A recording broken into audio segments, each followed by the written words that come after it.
Welcome back to my YouTube channel. আমি পারমিতা, তোমরা দেখছো আমার চ্যানেল অরিমিতাস ওয়ার্ল্ড। তো আমার চ্যানেলে তোমাদের সকলকে জানাই অনেক অনেক ওয়েলকাম এবং ভালোবাসা। আর যারা যারা আমার ভিডিও দেখছো তাদেরকে অনেক অনেক ভালোবাসা জানিয়ে আজকের ভিডিওটা শুরু করছি। তো আজকে তোমরা প্রথমেই দেখতে পাচ্ছ শিবনিবাস মন্দির। হ্যাঁ, এটা আমাদের মাসদিয়ার বিখ্যাত মন্দির, যেটা শিবনিবাস মন্দির। এশিয়ার দ্বিতীয় বৃহত্তম শিবলিঙ্গ কিন্তু এই মন্দিরে আছে। তো আগে যতবার তোমাদেরকে দেখিয়েছি আমি মন্দিরটা ভালো করে দেখাতে পারিনি, কিন্তু আজকে তোমাদের ভেতরটা দেখাবো। তো যেহেতু ভৈমী একাদশীর আগের দিন থেকেই মেলাটা শুরু হয়, আর ভৈমী একাদশীর দিন জল ঢালা থাকে, সেইখান থেকেই তোমাদের এই শিবনিবাস মেলাটা শুরু হয়। আর শিব পুজোর দিন অবধি এই মেলাটা চলে কিন্তু। তো আমরা যেহেতু দিদিরা থাকবে না, তার জন্য আগের দিনই মেলাতে চলে এসেছিলাম। এখনও চারিদিকে দেখতে পারবে দোকানপাটগুলো গোছগাছ করা হয়নি, যেহেতু গতকাল থেকে মেলা শুরু হবে, তার জন্য আজকেই সবাই সমস্ত কিছু দেখো দোকানপাট করে গোছগাছ শুরু করে দিয়েছে। আর আমাদের কাছে সময় ছিল না, তার জন্য আমরা আগের দিনই পৌঁছে গেছিলাম ওদেরকে নিয়ে। যেহেতু রাজা কৃষ্ণচন্দ্র এই মন্দিরটা প্রতিষ্ঠা করেছিলেন, তো এইখানে অনেক প্রাচীন বাড়ি দেখতে পারবে তোমরা। এছাড়াও বিভিন্ন রকম ছোট ছোট মন্দির আছে এখানে। তো সব মিলে তোমাদের বেশ ভালো লাগবে, তোমরা এসে ঘুরে দেখতে পারো। পুজোর দিন কিন্তু প্রচুর ভিড় হয় আর প্রচুর লাইন হয়। এমনও হয়ে যায় বিকাল হয়ে যায় জল ঢালতে ঢালতে, এরকম লাইন পড়ে এখানে। তো প্রচুর ভিড় হয় ওই দিনটা। যত পারা যায় সকালবেলার দিকে আসতে হয়। আর এখন তো সকালবেলাও ভিড় হয়, সেই ভোর থেকে লাইন লেগে যায়।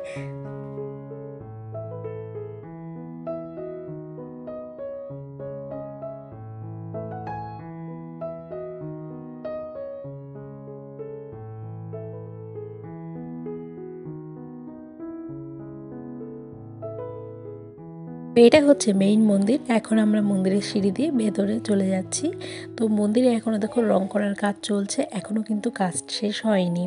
আর ভেতরে এখনও পর্যন্ত লাইটও দেয়নি। লাইটটা একটু পরেই দিয়েছিল, কিন্তু আমি আগে থেকেই ভিডিও করে নিয়েছিলাম।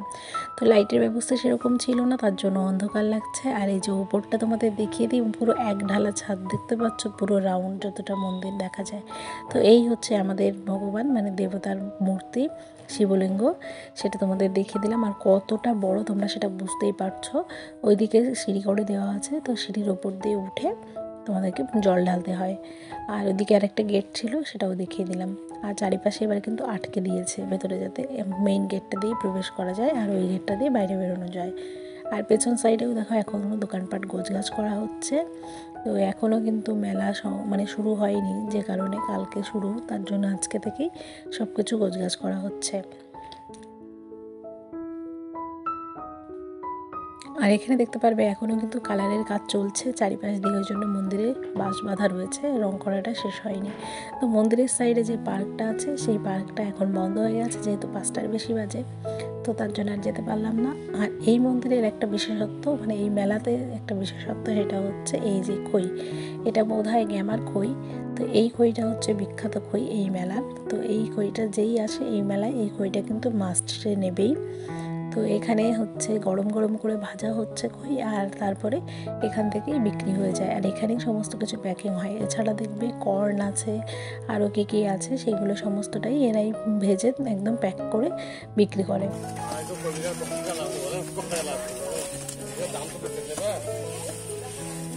আমরা এখন অল্প কিছু খইটা এখান থেকে নিয়ে নিলাম, কেননা এই খই না নিয়ে মেলার থেকে বাড়ি গেলে সবাই বলবে কি এনেছো না, এই খইটা হচ্ছে নিতেই হবে, এরকম একটা ব্যাপার।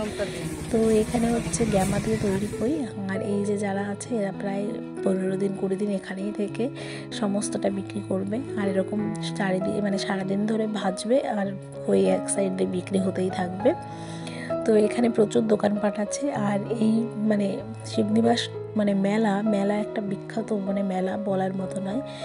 এত বড় মেলা, এই মেলাটা যে কারোর পছন্দ হবে, এমন কেউ নেই যার এখানে এসে পছন্দ হবে না। যেই আসবে তার কিন্তু ভীষণ পছন্দ হবে। আর জল ঢালা তো আছেই, সেটা তো আর আলাদা করে বলার কিছুই নেই। প্রচুর ভিড় হয়, কাল ভোরবেলা থেকেই জল ঢালা চালু হয়ে যাবে। এতটাই ভিড় হবে এখানে, বলার মতো নয়। তো যাই হোক, চলো আমরা মাঠখান থেকে কিছু খই নিয়ে নিলাম। খই নিয়ে এখন আমরা একটু মেলা ঘুরবো। যদিও মেলায় এখনও দোকানপাট ওপেনিং হয়নি, আর দু একটা দোকান রেডি হলেও বেশিরভাগটাই বন্ধ রয়েছে, আর দোকান এখনও ওপেন হয়নি। যারা যারা আশেপাশে আছো সবাই কিন্তু মেলায় ঘুরতে আসো। তো বাড়ি চলে এসেছি, বাড়িতে এসে করে নিয়েছি মাটন বিরিয়ানি। আর আজকে একটা ফুলফিল খাবারের আইটেম তৈরি করা হয়েছে। তো এখানে আছে মাটন বিরিয়ানি, আমি আজকে এক পিস মাটন ট্রাই করছি, ওদিকে দই মিষ্টি সমস্ত কিছুই আছে। তো বাদবাকি লোকের খাওয়া দাওয়া প্রায় হচ্ছে। তো আজকের ব্লগটাও এখানে শেষ করছি। তোমাদের যদি ভালো লেগে থাকে তাহলে অবশ্যই কমেন্টের মাধ্যমে জানাতে পারো, আর যারা যারা নতুন আছে তারা চ্যানেলটিকে সাবস্ক্রাইব করে দিও। তো ফিরে আসবো নেক্সট ব্লগ নিয়ে। সবাই ভালো থেকো, সুস্থ থেকো, টাটা সবাইকে।